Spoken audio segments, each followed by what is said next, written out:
Hi everybody! I wanted to come on camera for a few minutes just to show you guys a couple of tips. I've been kind of playing around because Christmas is coming up and I'm working on my cards. So I made two pretty much the same here. I have a snowflake here, and then I have a ribbon coming across with Merry Christmas, which is from Lawn Fawn, and on the inside I have the snowy swirl die with the Merry Christmas. Pretty simple, huh? But I know the recipient will appreciate it because it is handmade. And here I have a snowflake that I cut out. They were a little longer going around. I just cut it around to not exceed the card, but it's a snowflake that I cut on my cutting machine. And again, I have a Merry Christmas. The back pieces here are just pieces that I had of winter Christmas paper scraps that I have. But what I want to tell you is I want to show you a few tips. Let's say you're cutting a snowflake like that. It's very intricate. So what do? You're always struggling. You have to get some glue with a little nose and a little spout so it'll come off, and then you get glue all over the place. It's no fun. No fun, no fun, no fun. I find for an intricate die like that, anything small, I use the Zig memory stick, 2A glue. Love it, can't say enough for it. It is so easy to use, and you cover everything. I don't have to fight with a clogged nozzle. I don't have to do anything. So it's really easy. It comes in 3 sizes. I have all 3 sizes, but for some reason, I just keep going back to the 2A glue when I want to do a complete little snowflake, because all I do is I just take it down and I just pat it down. It's that easy, guys. And I just run it through. So every piece of that paper has glue on it, not just here and there and try to spread it with my fingers. Then if it's too small or too intricate, all I do is I grab it with my tweezers. I put it down on a piece of cardstock. Well, let me grab something here that you can maybe see. I'll just grab it on my cardstock, lay it down just like that, and then I'll take a piece of wax paper, which is magical for me, and I just put some weight on it, and then I don't have to worry about it. It is stuck there. I can fold it. I can do whatever I want. It doesn't come off. It's super nice. The trick with it is the glue does the job, but wax paper.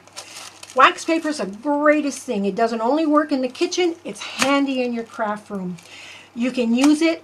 I use it all the time to press down on my dies, like so. Press down, and when I say dies, as in gluing them down, and that way there, anything small that I have to kind of pat down with glue, that wax paper does the job. It doesn't leave fingerprints. It doesn't smudge the image. Especially if it's a metallic or something. Sometimes your fingers, if you push it, you can scratch the top of it. You can smudge it. If you have glue on the tip of your fingers, anything like that, it doesn't. It works like a charm. Now, another thing that comes in handy with this is, you all know that you can make glassine bags with that, but that's a whole other ballgame. But I use this for different things. Now, you've heard, or you may have heard, I should say, and if not, it's a really good tip. You can use these to cut out dies. If I'm cutting out a big die, well, this one came from my machine, from my cutting machine, so that wasn't an issue. But if I have a big die like this, and I have some big dies, especially with some of the older dies from Sizzix, the big dies. This is a Christmas tree, but there's no problem. Comes right off. We have no issues with that. If it's a metal die, if it's cut out big, same thing. Usually you don't have a problem. But if it's intricate, like some of them that you use, let's say this here, which was very intricate to pull out, this one here is almost impossible without ripping it. It's so, the vines are so small, So what I do is I take a piece of wax paper, I'll put it over the cardstock, put my die over it, run it through my machine. When it comes out, it's cut out clean as can be. It slices right through like butter. And all I do is I peel off the wax over the letters. That's one thing you have to remember, because I just about left it on. When this came out, this gold here, the silver was not a problem. It came off, and I thought of it too, but it was nice and silver, even with the wax paper on. But this one here was dull. And I thought, oh my gosh, what happened? I couldn't figure that out. And then I just did this and I saw it pull out. Because it's so intricate, when it cuts, it embeds that wax paper all the way around, not underneath, but all the way around the edges. So when you take off your word, or whatever it is that you take off of your die, it comes with it. So I just flickered the end and pulled it off, and I had Merry Christmas written in wax paper. That's how nice it is. I find that extremely nice to have wax paper in your room. It just comes in handy. Now, another little tip. If you see this snowflake here, you'll see that I have two colors, here and here. Another little thing that you can do that is a lot of fun. Let's say you have a cut image. I'll grab just this for an example. You can take this, take a piece of washi tape that's not too sticky, because you want to be able to take it off without ripping. This is my snowflake up here, for an example. I can add a cover paper, which can be anything at all, just a piece of scrap paper, and if I wanted to heat emboss this in 3 different colors, all I need to do is I figure out where I want it, I put it down, put a piece of washi tape to hold it down, Versamark what's bare, the rest is covered, so you're good. Versamark it, take that, push the color of your choice of embossing powder, and then heat it up. You just take your piece off. You'll do exactly the same thing. You'll cover this piece here where you just embossed. And if you want to do it in 3, you just grab another piece and put it in here. Put a little bit of tape to hold it down. Stamp this with your Versamark. Put your powder, dry it off. And if you want 3 pieces, then you would just take this piece and pull it up at the line and go forth, so forth.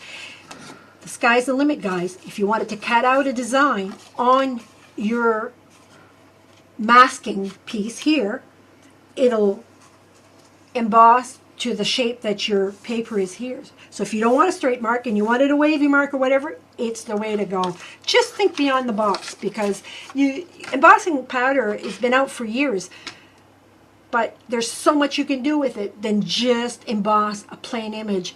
Use it, because you know yourself, a little jar like this will last you forever if you don't use it up. And not that you want to use it up, but I want to use it constantly. And there's so many things you can do with it, you know. And that's another little tip I wanted to give you that makes it really, really different. Like here I have holograph, and it's just on plain, inexpensive cardstock. And all I did was add some pewter, and it heat boss it, took seconds, and there you go. I have a card ready to go. I did the same thing with this one here. I used the glue. I added my Versamark, added some holographic powder, and there you go. I under my glue gun, and it makes some beautiful cards, and they're unique, they're different, and people cannot buy those cards unless they buy them from you, which is always an option. But anyway, this is Yvonne. I just wanted to give you guys a couple of tips. Don't forget, this type of glue doesn't necessarily have to be Zig. I love Zig. I find it stays well and so forth. But this for intricate dies is, to my opinion, a lot better than using a little squeeze bottle with a little nozzle, because then you just have to do a little pin drop here and there. This, you just go for it. And I'm always working on a scrap. Another thing, when you're using dies and you're using intricate dies, wax paper, always nice to put in between your cardstock and your die when you're cutting. Comes off like a charm. This, also good to pat down your glue.